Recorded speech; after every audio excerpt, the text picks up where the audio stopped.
دیکھیے عبادت جتنی بھی ہیں یہ سب کے سب اپنی واقعیت میں یا اپنی وجود پذیری میں محض چند حرکات ہیں.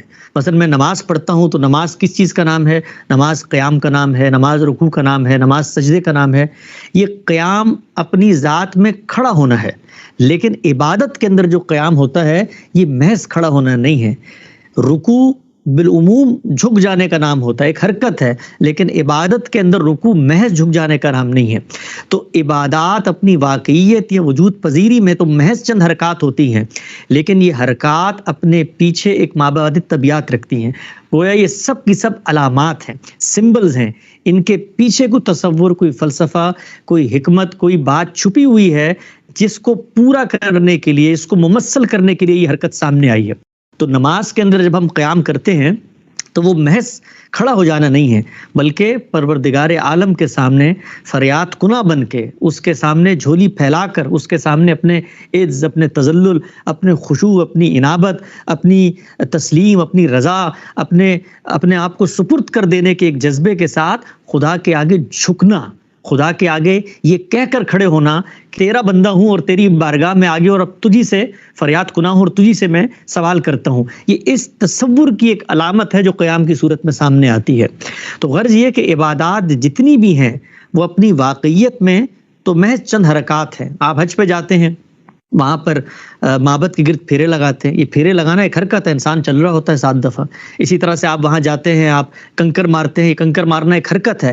لیکن یہ تمام کی تمام حرکات جب عبادات میں ڈھلتی ہیں تو یہ ایک علامت کی صورت میں سامنے آتی ہیں، اور اس علامت کے پیچھے ایک تصور، ایک فلسفہ، ایک حکمت کار فرما ہے جس کو جاننا سمجھنا اتنا ضروری ہے کہ اس کو جانے بغیر اگر آپ کوئی کام کر رہے ہیں تو وہ کام حرکت کے علاوہ کچھ نہیں ہے. اس لیے کہ قیام اگر آپ نے اس شعور کے بغیر کیا ہے کہ آپ خدا کے سامنے جا رہے ہیں تو وہ محض قیام ہی ہے، اس کو عبادت نہیں قرار دیا جائے گا. تو دین کی جتنی عبادات ہیں وہ اپنی واقعیت میں حرکات ہیں، لیکن اپنی حقیقت کے لحاظ سے وہ علامت ہے.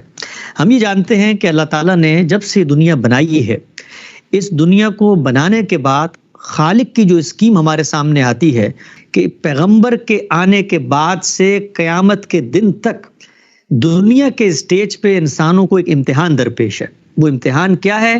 وہ امتحان یہ ہے کہ انسان کی فطرت میں خیر و شر کے جو داعیات رکھے ہوئے ہیں، ان میں سے شر کے داعیات کو شیطان انسان کو بہکا کر اپنی طرف کھینچے گا.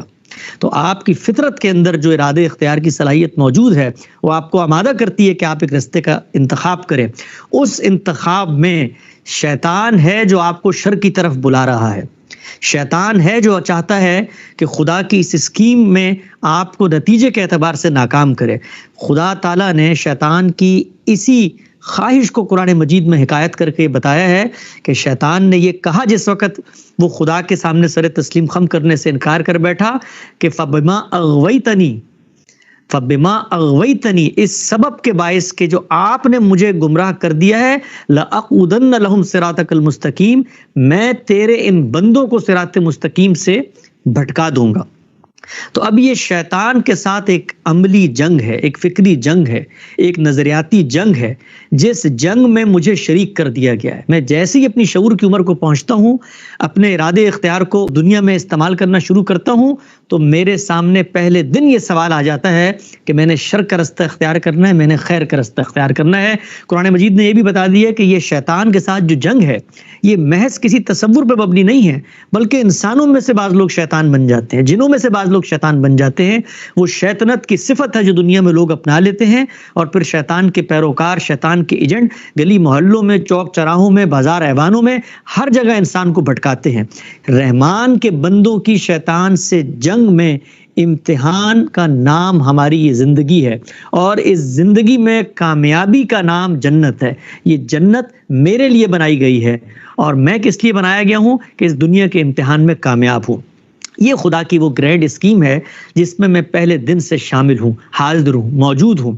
اس اسکیم میں ایک انسان ہوں، ایک نفسیاتی وجود، ایک جذباتی وجود، ایک احساس رکھنے والا، ایک ایسا انسان جو ظلوماً جہولہ بھی ہے، جو جلد باز بھی ہے، جو خطا کار بھی ہے، جو بھول بھی جاتا ہے، جو مائل بھی ہو جاتا ہے قریب کے نتائج کو دیکھ کر. یہ ساری انسانی کمزوریاں لے کے میں اس دنیا میں کھڑا ہوتا ہوں. ان کمزوریوں کو کون ہے جو میرا ہاتھ پکڑ کے مجھے روکے گا؟ کون ہے جو مجھے بتائے گا کہ جس رستے پہ تم چل پڑے ہو یہ غلط رستہ ہے؟ کون ہے جو مجھے یاد دہانی کروائے گا؟ اللہ تعالیٰ نے جس وقت انسان کو اس دنیا میں بھیجا تو جیسا کہ میں نے عرض کیا کہ پہلے دن اس کا اہتمام کر دیا کہ انسان کا ہاتھ پکڑنے کے لیے، انسان کو واپس لانے کے لیے، انسان کو متوجہ رکھنے کے لیے، انسان کو خدا سے اپنے تعلق کے اظہار کے روابط کو قائم رکھنے کے لیے ہمہ وقت یاد دہانی کا ایک پورا نظام متعین کیا. جس کو ہم دین کہتے ہیں، یہ اپنی حقیقت کے اعتبار سے کیا ہے؟ عبادت. عبادت اپنی حقیقت کے اعتبار سے کیا ہے؟ خشوع، تذلل، انابت، جھک جانا. یہی وہ رشتہ ہے جس کے نتیجے میں خدا کے ساتھ شکر کے، خدا کے ساتھ ذکر کے، خدا کے ساتھ فکر کے، خدا کے ساتھ انابت کے، خدا کے ساتھ تفویض کے، خدا کے ساتھ رضا کے، ان سارے جذبات کی تسکین ہوتی ہے. یہی دین کی حقیقت ہے. انہی مراسم عبودیت کو شریعت نے بعض قاعدوں میں ڈھال کے انسانوں سے متعلق کر دی ہے. اب جب ہم یہ ریچولز ادا کریں گے تو ان ریچولز کو ادا کرتے ہوئے یہ بات ہمارے سامنے رہے گی کہ جو دین کا مقصد ہے، اس مقصد اور جو تخلیق کا مقصد ہے، اس مقصد کو سامنے رکھ کر یہ تمام کے تمام مراسم عبودیت ہمیں خدا سے جوڑنے اور شیطان کے خلاف جنگ میں اپنے آپ کو مضبوط کرنے کے لیے وہ اعتماد فراہم کرتے ہیں کہ جس کے بعد ہم اللہ کی بارگاہ میں اس طرح حاضر ہوں کہ اس کو یہ بتا سکے کہ اس امتحان میں ہم کامیاب ہوئے ہیں. حج اور عمرہ اگر آپ غور کریں تو اس گرینڈ اسکیم کی پوری تصویر کو ایک عبادت میں مجسم کر دینے کا نام ہے. دین میں جتنی بھی عبادات ہیں وہ انفرادی طور پہ تو ادا کی جاتی ہیں، نماز بھی پڑھی جا رہی ہے، روزہ بھی رکھا جا رہا ہے، زکوٰۃ بھی دی جا رہی ہے، قربانی بھی کی جا رہی ہے، لیکن حج کے اندر ان تمام عبادات کا ایک کمبینیشن ہے، ایک پیکج ہے جو بنا دیا گیا ہے تاکہ وہ پوری کی پوری گرینڈ اسکیم جو عبادات سے انسان کو حاصل کروانا مقصود ہے وہ ایک دم سے ایک عمل سے گزر کے انسان کے سامنے واضح ہو جائے. تو غور کریں اس عبادت کا آغاز کیسے ہوتا ہے. اس عبادت کا آغاز خدا کے حکم پر لبیک کہنے سے ہوتا ہے. یعنی میں جس جنگ میں شریک کر دیا گیا ہوں اس جنگ میں اعلان کرتا ہوں کہ میں رحمان کا بندہ ہوں. یہ جو لبیک اللہم لبیک ہم پڑھ رہے ہوتے ہیں حج پہ جانے سے پہلے، اور یہ جب ہم عازم سفر ہوتے ہیں تو یہ ہماری جو پکار ہے یہ اصل میں وہ زندہ ترانہ ہے جو خدا کی بارگاہ میں حاضر ہونے کے لیے ہمیں وہ تقویت فراہم کرتا ہے کہ ہم اس کو بتائیں کہ دنیا میں جو جنگ ہے اس جنگ کی ایک عملی تمثیل اور مشق کے لیے جو تو نے ہمیں حرمین میں بلا لیا ہے، ہم اس میں تیرے بندے بن کر، تیرے سپاہی بن کر، تیرے اعلی کار بن کر، تیرے حمایتی بن کر حاضر ہونے کی طرف جا رہے ہیں. جس طریقے سے انسان جنگ میں جاتا ہے تو اپنی خواہشات، اپنی لگژریز، اپنی آسائشیں ان کو ترک کر دیتا ہے. اسی طریقے سے ہم مسلمان کیا کرتے ہیں؟ ہم 2 انسلے کپڑے پہن لیتے ہیں. وہ 2 انسلے کپڑے پہننے کے بعد عام حالات میں اس طرح ہم خوشبو لگاتے ہیں، زیب و زینت کرتے ہیں، دین میں جائز مباح چیزیں ہیں لیکن ترک کر دیتے ہیں بالکل بے سر و پا. 2 انسلے کپڑے پہن کے عازم سفر ہیں. کیوں؟ اس لیے کہ ہم خالق کائنات کو یہ پیغام دے رہے ہیں اپنے عملی وجود سے کہ ہم تیری اس جنگ کی جو عملی مشق تمثیل ہے، ایک ٹیٹوریل ہے، ایک ایکسرسائز ہے، اس میں شامل ہونے کے لیے تیار ہیں. وہاں جاتے ہیں، وہاں جس طریقے سے مجاہدین پڑاؤ ڈالتے ہیں ویسے ہی ہم بھی پڑاؤ ڈالتے ہیں. پھر جس طریقے سے جنگ کے اندر قرآن مجید نے بتایا کہ قصر نماز پڑھی جاتی ہے، اسی طریقے سے حالانکہ ہم وہاں نہ حالت جنگ ہوتی ہے نہ کوئی اضطرار ہوتا ہے، اس جگہ پہ رہتے ہوئے قصر نمازیں ادا کرتے ہیں، ڈیرے ڈال کے بیٹھ جاتے ہیں مجاہدین کی طرح. پھر اس کے بعد آگے بڑھتے ہیں اور اپنی نفرت کا اظہار کرتے ہیں شیطان سے، اس کو پتھر مار کے. وہ جو شیطان کا وہاں پر ایک علامت رکھ دی گئی ہے اس کے اندر کوئی شیطان بند نہیں ہے. جس طریقے سے لوگ جذبات میں آگے اس کو جوتے اور چپلے مارتے ہیں، وہ ایک علامت ہے. اس علامت سے اصل میں میری حمایت کا اعلان ہوتا ہے کہ میں خدا کی طرف کھڑا ہوا ہوں. تو شیطان کو ہم مارتے ہیں اور اس کے بعد سب سے بڑھ کر آخر میں خالق کے کائنات کو یہ پیغام دیتے ہیں کہ اس دنیا میں، اس امتحان میں ہم ان مشقوں سے گزرنے کے بعد حق تو یہ تھا، ضرورت پڑی تو اپنی رگے جان کاٹ کے تیرے نذرانے میں پیش کریں، لیکن تو نے ہی جان کی حرمت اور جان کی عزت کو باقی رکھا ہے، لہٰذا ہم جانور کی قربانی کر کے اس کا خون بہا کے خدا کی نظر میں، خدا کے سامنے اپنی جان کی علامت کے طور پہ پیش کرتے ہیں کہ موقع آیا، شیطان کے خلاف اس جنگ میں تو ہم بھوکے مر جائیں گے، ہم رشوت نہیں لیں گے، ہم بھوکے مر جائیں گے، ہم قانون نہیں توڑیں گے، ہم پابند سلاسل ہو جائیں گے، لیکن ہم ناحق بات نہیں کریں گے، ہم ناحق کسی کا ساتھ نہیں دیں گے، ہم تیرے حکم کے اوپر فتنوں کے خلاف آگے بڑھیں گے، ہم جنگ کریں گے تو تیرے اذن پہ کریں گے، تیری شریعت کے مطابق کریں گے، اس میں جان بھی جاتی ہے تو جائے، یہ جان جو جانی ہے مستقبل میں اس کا نذرانہ ہم خدا کے سامنے پیش کرتے ہیں، اور اس کے بعد سر منڈوا کر جو غلامی کی ایک علامت سمجھی جاتی ہے اس میں اپنے آپ کو خدا کے سپرد کرتے ہوئے یہ کہتے ہیں کہ اب ہم تیرے غلام ہیں، تیرے بندے ہیں، اس منڈے ہوئے سر کے ساتھ آج ہم گھر واپس جا رہے ہیں تاکہ دنیا بھی دیکھیں ان غلاموں کی حقیقت کیا ہے، اور پروردگار عالم ہمیں بھی وہ ہمت اور حوصلہ دے کہ ہم دنیا کی اس عملی جنگ کے اندر تیرے ساتھ کھڑے رہیں۔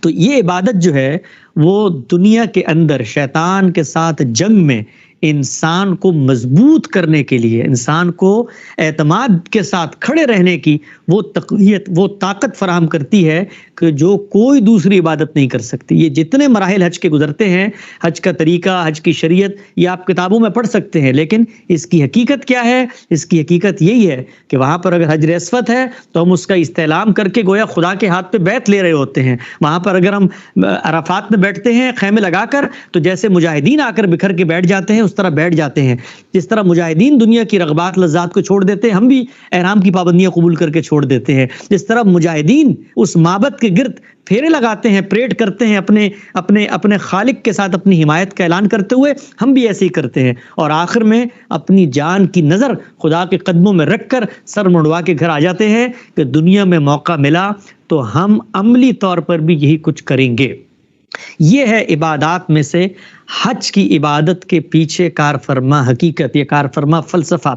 میں آپ سے عرض کروں کہ ہمارے ہاں بالعموم یہ ہوتا ہے، بلکہ یہ صرف مسلمانوں کا معاملہ نہیں ہے، جتنی بھی مذہبی روایات ہیں کہ جو ریچولز ہیں وہ اپنی حقیقت کو فراموش کر دیتے ہیں۔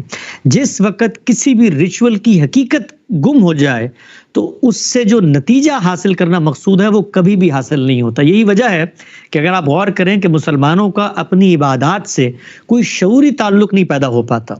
ہم جہنم کی وعیدیں سنا کر اور لوگوں کو ڈرا دھمکا کر نماز کی طرف تو آمادہ کرتے ہیں، لیکن نماز کی حقیقت بتا کر وہ حقیقت اگر لوگ سمجھ جائیں تو پھر نماز کی ترغیب خارج سے نہیں داخل سے ہوگی، کیونکہ نماز اصل میں میرے تعلق کا اظہار ہے، روزہ اصل میں میرے تقوی کا اظہار، میرے خدا کے نظر میں چیز پیش کرنے کا اظہار ہے، قربانی ہے، یہ سب چیزیں میرے داخل سے اٹھیں گی۔